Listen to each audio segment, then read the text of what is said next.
specialist in medieval history, crusades, things like that, but I teach everything.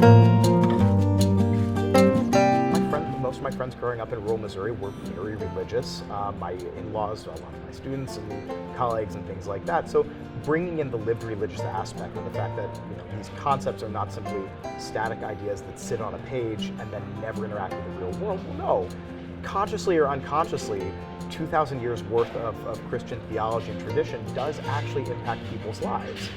And that impact then impacts the rest of society and culture. So I ended up becoming a religious historian, essentially. And I wouldn't say like out of some kind of childhood rebellion, but it's more like the parts where my dad would, bring me to these beautiful medieval sites and we talk about the church and the meaning of the art and the kind of the religious and economic and political backgrounds. Like, that really excites me and interests me. It's a really interesting thing. So I had written up a draft of an op-ed in January at the beginning of like the primary season about various candidates' educational plans, and I just thought, I had thoughts that I wanted to put down in coherent fashion, and I have a couple of friends who are medieval historians who also write like kind of public consumption pieces on a variety of topics, and so they read over it, they thought it was good, and that I should at least submit it some places, and one of them suggested his editor at the Washington Post.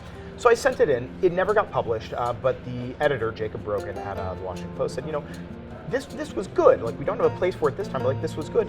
If you ever have a pitch, send me an email. So at the beginning of October, I spent a lot of time studying apocalypticism in the Middle Ages, and kind of very specific legends that keep getting brought back up time and time again. It took 2 months basically before it got published, and we revised it several times in there, and by like the beginning of November, we had a draft that he felt relatively good about, and we were just waiting for a hook.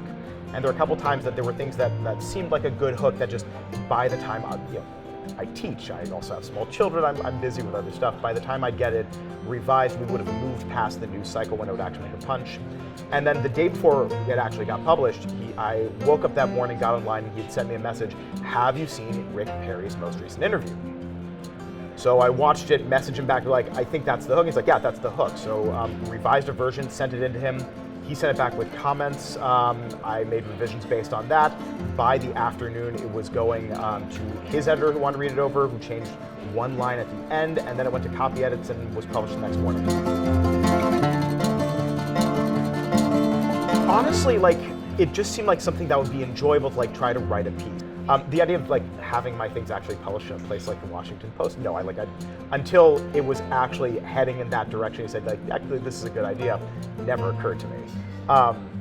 So I mean, it was really cool when he said yes, and now it's a thing that people can do. You can actually like publish essays in big journals if you have good ideas, and it's been really neat. And the response is completely nuts, right? Like this individual piece is going to be more well read than anything else I'm ever going to write again. Unless I pull this off another time, in which case that would also be cool.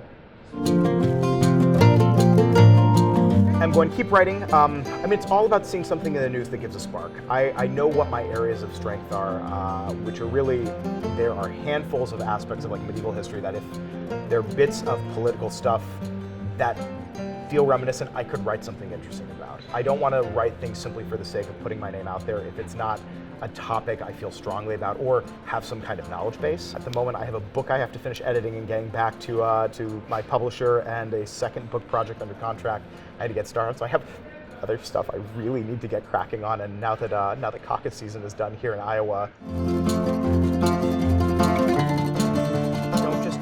don't take a major or think of a profession because it'll make money or because it's a good job or prestigious. If it doesn't make you happy, you're not going to stick with it. You're not going to, all the money in the world is not going to make up for having a job that makes you miserable.